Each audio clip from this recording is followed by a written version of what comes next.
We spent the entire day yesterday within sight of Catalina Island or San Clemente Island.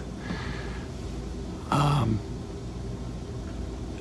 now we are coming into the... Well, there's no port. Well, there's a port, but there's not one that this ship can arrive in, so we come in as close to harbor as we can, and then we take tenders in. Don't know how this video will look. I've been using an app called Nightcap to shoot the video in the dark, and it seems to be working for the sea and night shots. I don't know how it's working for this, but we'll give it a go.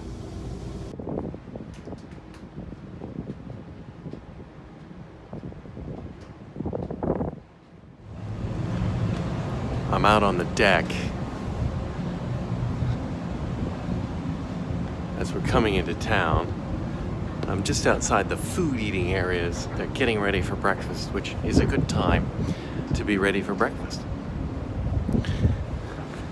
So you can see the island as I've been showing you, but now from here I can see Avalon, which is really the only town on Catalina Island, and that's where we're headed.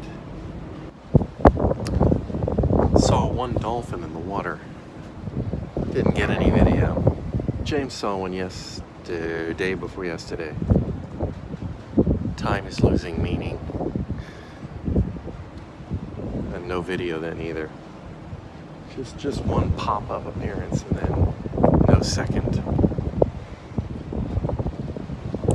Anyway, I'm gonna try to muster the family for breakfast.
It isn't anywhere near as windy today as it was yesterday on deck. This is cold, but not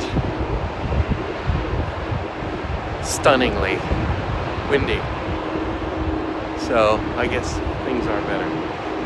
It's California off to that side, which I'm technically speaking Catalina Island is California, but the mainland of California is over there. It's, we haven't gone far. In 36 hours, we haven't gone far at all. Got a nice sunrise going though.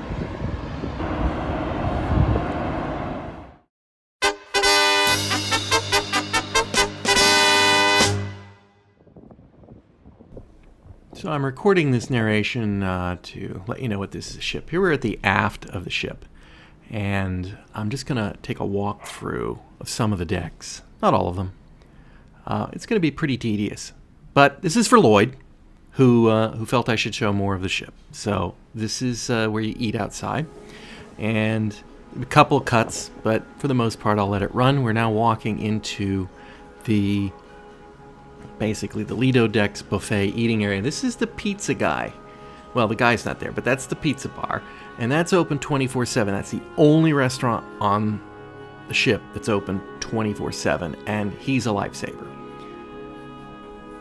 These are the chairs. These things in the chairs, some of them are people. probably passengers, as far as I can tell. Buffet over here. Predominantly we ate the buffet. Basically served the same food as was served in the dinner each night, for the most part. Now this is a typical hallway. At the bottom, it's got this carpet, which, well, it's definitely early 80s casino look. Some chairs. On the outside, there's a few tables as well for people who want to eat out in the miserable cold wind. And we're passing through into the pool area.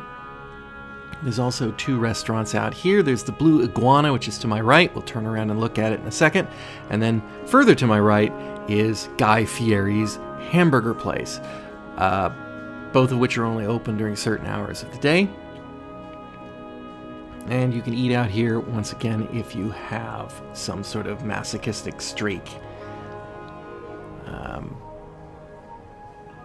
There's also a condiments bar and some drinks arrangements there. Now I'm crossing over to the other side just to make this a little bit more interesting. By the way, I'm using the gimbal, but it does... On the ship, it does produce an interesting effect when I'm walking, so this has been stabilized by technology. The pool was open every day, although it's not open here. I think they're chlorinating it every night, so they've got nets over it. It was surprisingly popular. I assume they're people from Minnesota or something. Now we're going to go up the fancy curvy stairs.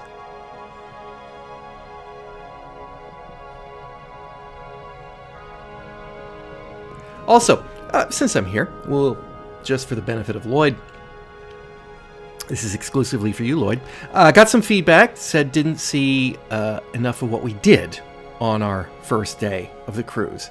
This is what we did on the first day of our cruise. We walked around the ship, we ate food, we sat in our rooms. Okay, now I've just cut over to the other side. We're still in the same place, basically, although I've moved a little bit aft again, so I'm kind of over the Blue Iguana here. And the reason I did that is over here on the far right, just in the corner as it's passing out, that's the smoking section, and it ranks. Man, it was awful, because I don't know what the percentage of smokers in the 3,000 potential passengers were, but it was enough that they all clustered over there, and I mean, you just avoided it if you possibly could. Ping pong tables, never saw a ping pong ball in the entire time we were there. Some guests were using miniature golf balls at one point to play ping pong. A little disappointed about that because I wanted to play ping pong. I like ping pong. Camp Ocean here on the right, that's the small kids camp. We had no experience with that because it was for kids younger than James. Now we're moving towards the front of the ship. Now I'm going to use a nautical term here. The front can be known as the fore, right? So this is a direction that's called technically forward. Okay, learned something new today, right? And we're also going upstairs, which we call upward. Okay, this is the track around the sports deck. 11 times around the track is 1 mile. Catalina Island off there in the distance. And this is the miniature golf course, which there were no miniature golf balls at any time. People were using ping pong balls to play. I don't understand that. Okay, that may have been a lie. They were using miniature golf balls. And there's some flags and a masty thing with some lights hanging on it, and the island in the distance. Now, we came along here, California over there, mainland California over there, and I saw this sunrise, and I thought, wow, that is going to make an awesome photograph. So I stopped the video here so that I could snap some photos. And then I came over to the other side, same deck, and I'm heading back down now.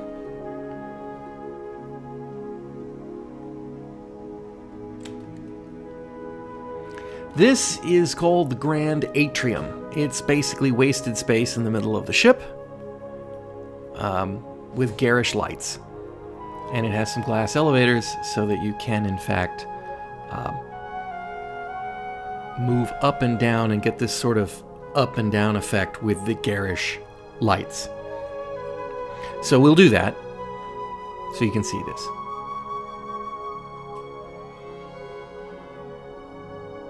Once again, mid to early 1980s casino look.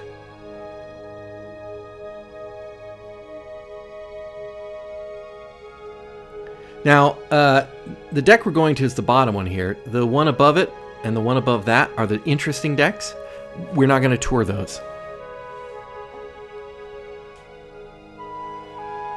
They're interesting, sort of. I mean, if you like a casino or theaters or things like that. But we didn't really spend any time there because there was nothing that interested us in that aspect. This is the Christmas tree. Now you have to remember that yesterday, when this was shot, was Christmas, so they haven't taken it down yet, which I feel is a little bit tacky. I like taking it down the day after Christmas as fast as possible. That was guest services, and now we're walking through this hallway, which would be wasted space, but they put up this art, and they'll sell it to you. So they have a little art show, or an art auction at some point during the course of the cruise. As you can see, I'm passing the art pretty quickly. I looked at it once, and I wouldn't go on a cruise to look for art for my home. Let's just put it that way. Now these are the elevators. We're on deck 7, and the cabins are for the most part the next 3 decks down. We're on deck 5, so we're going to get in the elevator. And I don't think I recorded it, but you have to push the button.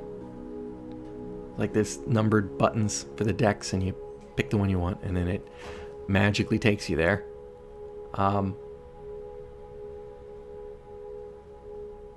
Deck 5, main.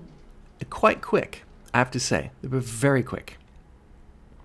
Now we're at the front of the ship, and our cabin is along this hallway towards the back. A long, long way. So, thus endeth our tour. Tune in next time when we actually do something interesting on Catalina Island.